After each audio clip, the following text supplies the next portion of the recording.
Assalamualaikum warahmatullahi wabarakatuh. Kita membahas bagaimana menerapkan diagnosis perawatan yang mengacu pada referensi, dan referensi yang dipakai ya adalah SDKI yang disusun oleh tim Pokja SDKI di BPPT. Ya. Nah, dalam hal ini kita harus mengetahui dulu ya apa itu definisi diagnosis keperawatan.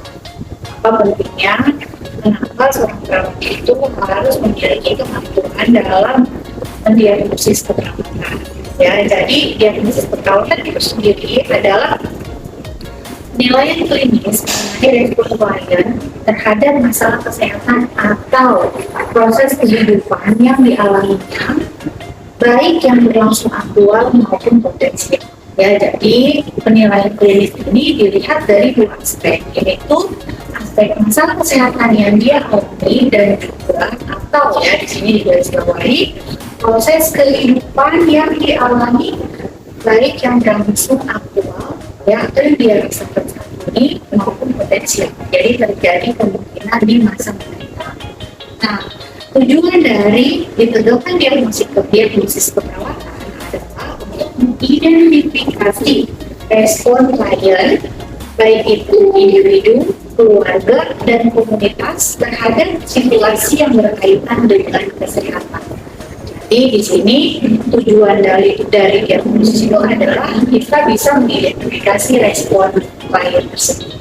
Nah, klien di dalam asuhan keperawatan itu kan dalam lingkup individu, ya, keluarga, dan komunitas. Ya, jadi di sini tidak hanya spesifik pada asuhan keperawatan individu saja. Nah, kemampuan perawat dalam melakukan diagnosis keperawatan itu ya harus dimiliki, ya, perawat itu harus memiliki perhatian yang luas, baik klien yang sakit ataupun yang sehat. Ya, jadi di sini tidak hanya pasien-pasien atau klien-klien yang dirawat di rumah sakit saja yang menjadi perhatian perawat, tapi juga klien dengan kondisi sehat, bagaimana akhirnya kesehatannya menjadi lebih optimal di masa mendatang. Respon-respon tersebut merupakan reaksi terhadap masalah kesehatan, ya, dan proses kehidupan yang dialami klien. Masalah kesehatan sendiri mengacu kepada apa? Kepada respon klien terhadap kondisinya, ya, ya, baik dalam sehat sakit, ya, kemudian untuk proses kehidupannya sendiri mengacu kepada respon klien terhadap kondisi yang terjadi selama rentang kehidupannya, dimulai dari fase pembuahan hingga menjelang ajal dan meninggal, yang kiranya membutuhkan diagnosis keperawatan dan dapat diatasi atau diubah ya, dengan intervensi keperawatan yang merupakan kelanjutan dari penegakan diagnosis keperawatan. Oke, jadi setelah kita ketahui definisi dari diagnosis keperawatan itu sendiri, kemudian apa yang perlu kita ketahui adalah klasifikasi diagnosa keperawatan. Jadi di dalam rangkaian diagnosis keperawatan itu ada klasifikasi, dan klasifikasi ini ya pada buku yang dibuat oleh DPPPNI mengacu kepada International Classification for Nursing Practice, ya. Jadi di sini ICNP ini sendiri disusun untuk mengharmonisasikan terminologi keperawatan yang digunakan di berbagai negara. Ya, jadi supaya dari berbagai negara itu memiliki kesamaan. Ya, jadi intinya itu adalah standarisasi. Nah, di dalam diagnosis klasifikasi diagnosa keperawatan itu sendiri ada lima klasifikasi yang merupakan klasifikasi umum. Ya, jadi 5 kategori, yaitu apa saja? Ada kategori fisiologis, psikologis, perilaku, relasional, dan lingkungan.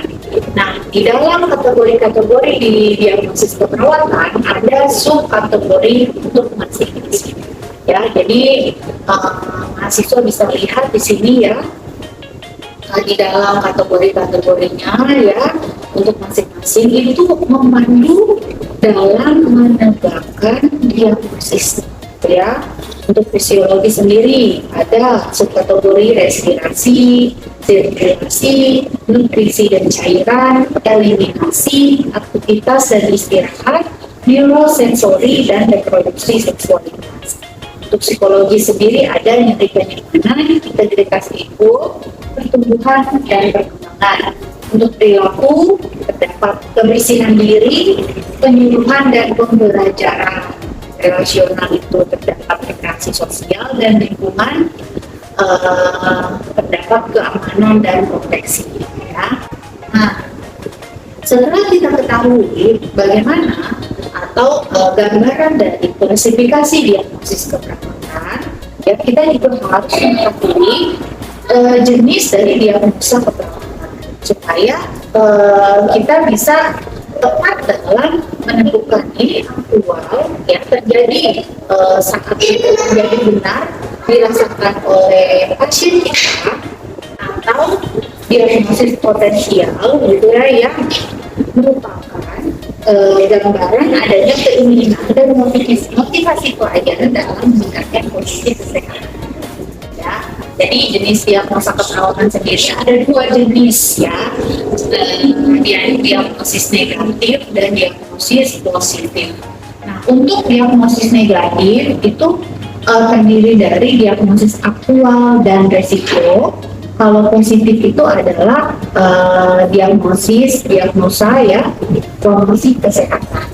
Dari sini kenapa dikatakan diagnosis negatif dan diagnosis positif? Ya karena negatif itu digambarkan bahwa klien dalam kondisi sakit atau berisiko mengalami sakit. Ya, kalau diagnosis positif itu menunjukkan bahwa klien dalam kondisi sehat dan dapat mencapai kondisi yang lebih sehat atau optimal di kemudian hari. Ya. Nah, untuk diagnosis aktual, ya gambaran respon klien terhadap kondisi kesehatan atau proses kehidupannya yang menyebabkan klien mengalami kesehatan. Ya, jadi di sini gambaran respon klien. Jadi yang kita lihat itu adalah respon klien yang menyebabkan klien mengalami masalah kesehatan. Ya, untuk diagnosis resiko, gambaran respon klien terhadap kondisi kesehatan atau proses kehidupannya yang dapat menyebabkan klien beresiko mengalami masalah kesehatan. Ya, jadi perbedaannya ada pada kata resiko. Untuk diagnosis promosi kesehatan itu seperti tadi dijelaskan ya, gambaran adanya keinginan dan motivasi klien untuk meningkatkan kondisi kesehatannya ketika yang lebih baik atau optimal. Ya, jadi kalau kita sudah tahu jenis diagnosa keperawatan, ya dapat memudahkan kita dalam mengetahui atau menentukan ya diagnosa keperawatan itu negatifnya ke arah mana, aktual atau resiko, atau kalau misalnya sudah tidak mengalami keluhan atau responnya di sini, pasien tidak ada masalah kesehatan, ya. Kemudian apa yang harus kita lakukan terhadap klien kita, yaitu adalah mengoptimalkan kesehatannya dengan diagnosis positif. Ya, jadi untuk para mahasiswa atau perawat-perawat ya di rumah sakit dalam merencanakan asuransi perawatan, menegakkan diagnosa keperawatan, tidak ada lagi kata tidak ada diagnosa, ya, karena diagnosa positif itu juga merupakan salah satu jenis diagnosa. Oke, komponen diagnosa keperawatan sendiri ya, komponen diagnosis keperawatan itu ada dua komponen, yaitu ada yang dikenal dengan istilah masalah atau problem ya, atau label diagnosis, dan juga ada satu lagi adalah indikator diagnosis. Nah, untuk masalah itu sendiri ya, atau label diagnosis tadi ya menggambarkan inti dari respon klien terhadap kondisi kesehatan atau proses kehidupannya. Label diagnosis terdiri atas deskriptor ya atau penjelas dan fokus diagnostik. Ya, jadi deskriptor ini mungkin yang seringkali teman-teman tahu ya seperti apa saja, contohnya defisit. Jadi deskriptor itu ya istilah depan ya, istilah yang memudahkan menggambarkan kondisi atau respon klien tersebut ya, misalnya defisit, disfungsi, efektif, gangguan, kelebihan, penurunan ya, rendah dan tidak efektif. Itu dikenal dengan istilah deskriptor ya. Nah, untuk defisit ya, istilahnya itu apa definisinya? Tidak cukup, tidak adekuat. Disfungsi, tidak berfungsi normal ya. Efektif, menimbulkan efek yang diinginkan. Gangguan, terjadi hambatan atau kerusakan, lebih berada di atas nilai normal atau yang diperlukan. Penurunan, berkurang baik dalam ukuran, jumlah maupun derajat. Rendah, berada di bawah, tentunya di bawah normal ya. Tidak efektif itu artinya efek yang ditimbulkan tidak sesuai yang diinginkan. Untuk indikator ya, indikator diagnosis ini maksudnya itu adalah bagaimana kita bisa nantinya menegakkan diagnosis negatif atau positif. Nah, itu kita lihat dari istilahnya indikator diagnosis. Nah, indikator diagnosis itu sendiri terdiri dari ada namanya istilahnya etiologi atau penyebab. Kemudian ada juga tanda gejala ya, sign and symptom, serta ada faktor resiko. Nah, kan di sini kita harus ketahui dulu secara umum untuk akhirnya kita arahkan. Kalau misalnya pun diagnosanya negatif, kita arahkan ke aktual atau resiko.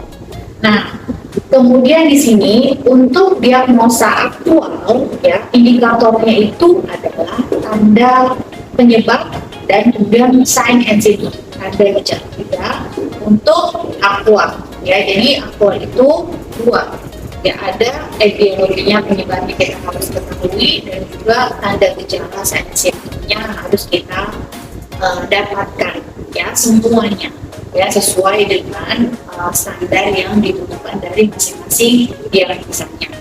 Nah, untuk diagnosa risiko itu tidak diperlukan data penyebab dan tanda dan gejala ya, hanya memiliki faktor risiko. Jadi nanti ketika teman-teman melihat diagnosa risiko, itu yang harus diketahui indikator diagnosisnya itu adalah faktor risiko.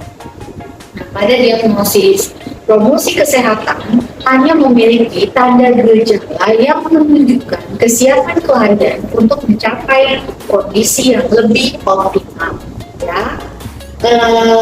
Indikator diagnosis ini harus dicermati, harus diketahui secara tepat sehingga diagnosis yang kita tegakkan sesuai dengan standarnya gitu ya, karena kadang-kala kasus-kasus yang ditemukan ya pada saat perawat menggagalkan diagnosa keperawatan, indikatornya itu ada yang hilang ya, indikatornya itu tidak dilengkapi dengan tepat ya, tidak dilengkapi dengan tepat, jadi ada komponen-komponennya yang hilang gitu ya. Oke. Nah, uraian dari masing-masing indikator diagnosis itu adalah etiologi terkait dengan faktor-faktor yang mempengaruhi perubahan status kesehatan. Ya, jadi dalam hal ini etiologi itu mencakup 4 kategori. Ya, jadi ada etiologi fisiologis, biologis, psikologis. Ya, ada juga etiologi efek terapi tindakan. Ya, terus kemudian ada efek Jadi etiologinya itu adalah karena situasional. Situasional itu lingkungan atau personal, dan juga terakhir adalah etiologi makrorasional. Nah, ini jadi ini merupakan etiologi yang kiranya mempengaruhi perubahan status kesehatan. Uraian untuk tanda dan gejala ya, atau sign and symptom. Nah, ini kadang-kala ya banyak dilupakan ya. Jadi kita sudah terlalu percaya diri mengangkat diagnosa aktual ya, tapi kita melupakan indikator tanda gejala ya. Di sini diperhatikan ya komponen tanda dan gejala itu. Dari komponen yang ada itu harus ditemukan 80 sampai 100% ya tanda gejala mayor ya. Jadi nanti ketika teman-teman melihat buku standar diagnosa keperawatan, pada diagnosa aktual itu ada istilahnya tanda mayor dan tanda minor. Nah, untuk menegakkan diagnosa keperawatan aktual ya, tanda mayor yang ditemukan harus 80 sampai 100% sebagai validasi diagnosis ya. Jadi data objektif yang diperoleh tanda dan gejala ini adalah data objektif yang diperoleh dari hasil pemeriksaan fisik, laboratorium, ya. Dan gejala itu adalah kesan subjektif ya, atau data subjektif yang diperoleh dari hasil pengkajian. Nah, ini nanti dijabarkan di dalam tanda mayor. Nah, tanda mayor ada yang data subjektif dan data objektif ya. Dan dari penggabungan antara DSDO-nya itu ya harus total 80% minimal dalam menegakkan diagnosa aktual, yaitu perlu diperhatikan ya teman-teman.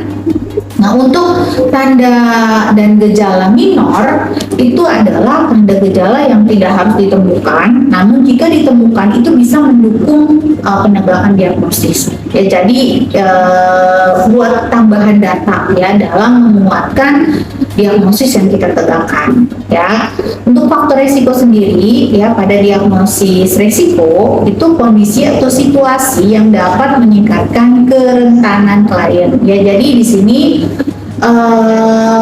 situasi yang ada itu bisa memungkinkan banget ya klien mengalami masalah kesehatan gitu ya. Jadi meningkatkan kerentanan klien mengalami masalah kesehatan.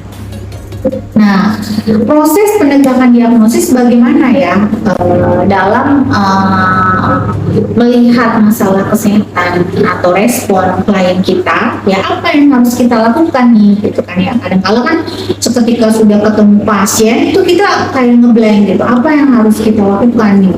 Kita awalnya kita udah tahu secara teori gitu kan ya, ada diagnosa aktual, resiko, dan potensial. Terus ketika ketemu dan melakukan pengkajian, kita bingung apa yang harus kita lakukan. Nah, awal memang ya yang jelas itu adalah pengkajian anamnesa. Itu penting sekali, yang menjadi poin penting dalam penegakan diagnosa.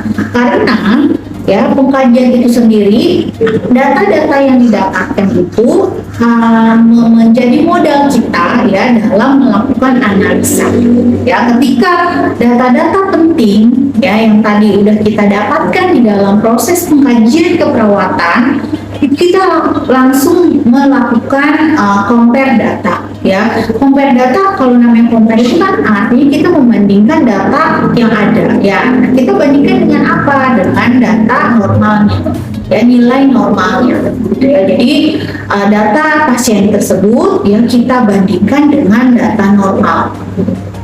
Kayaknya udah cukup deh gitu kan ya, kita kadang-kadang kan merasa seperti itu gitu. Nah, kalau ternyata masih ragu dalam menegakkan diagnosa, mungkin saja ya perawat perlu menggali lagi critical thinking-nya ya, karena critical thinking itu kan muncul ketika perawat tuh menggali melakukan pengkajian yang menyeluruh, pengkajian yang lengkap head to toe istilahnya ya, dari ujung kepala sampai ujung kaki di semua organnya ya, di semua sistem organ pada klien kita ya.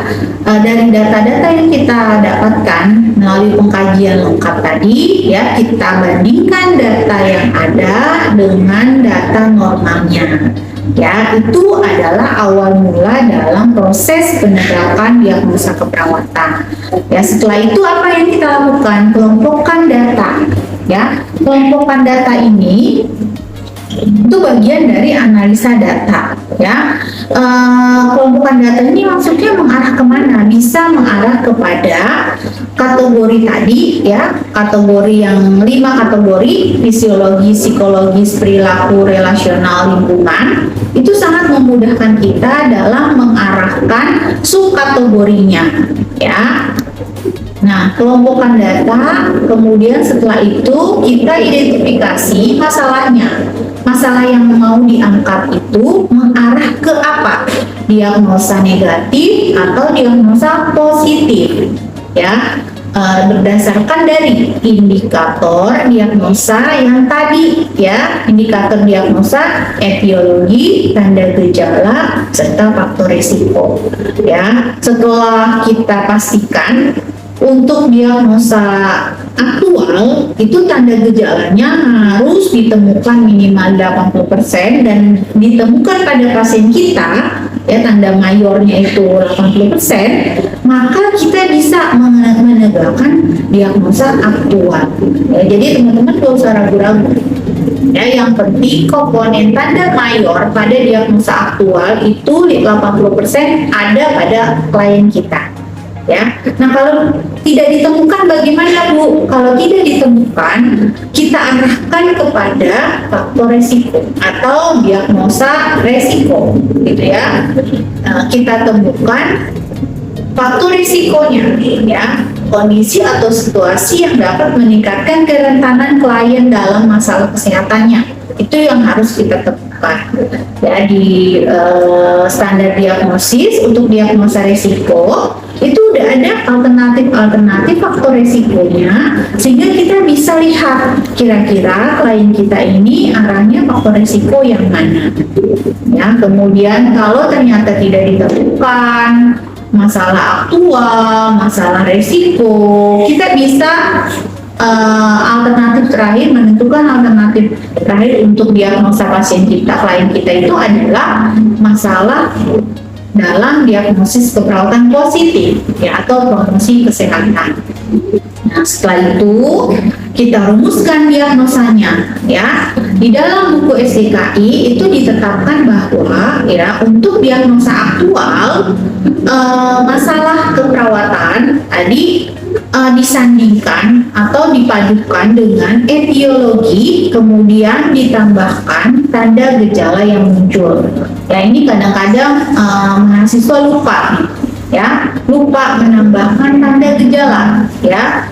Hanya masalah dan etiologinya saja ya, problem dan etiologinya saja, tapi tidak menuliskan tanda gejala yang ditemukan tadi, tanda gejala mayor dan minornya gitu ya.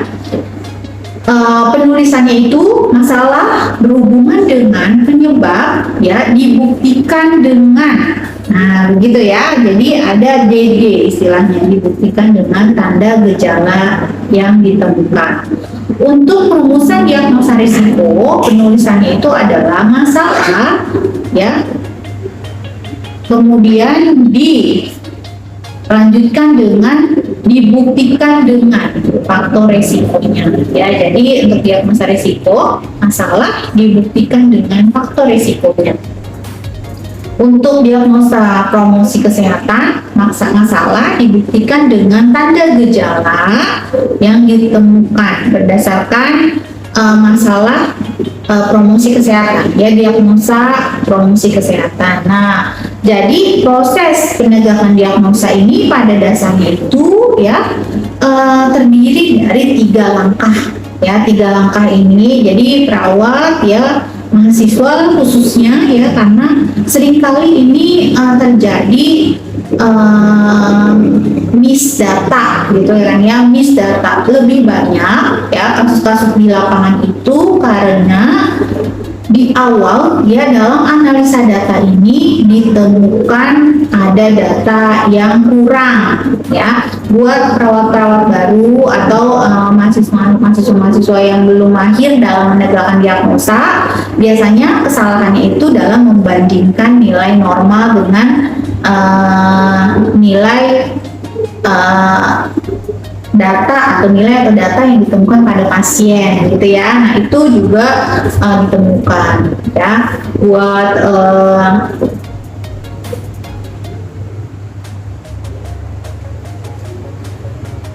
ya.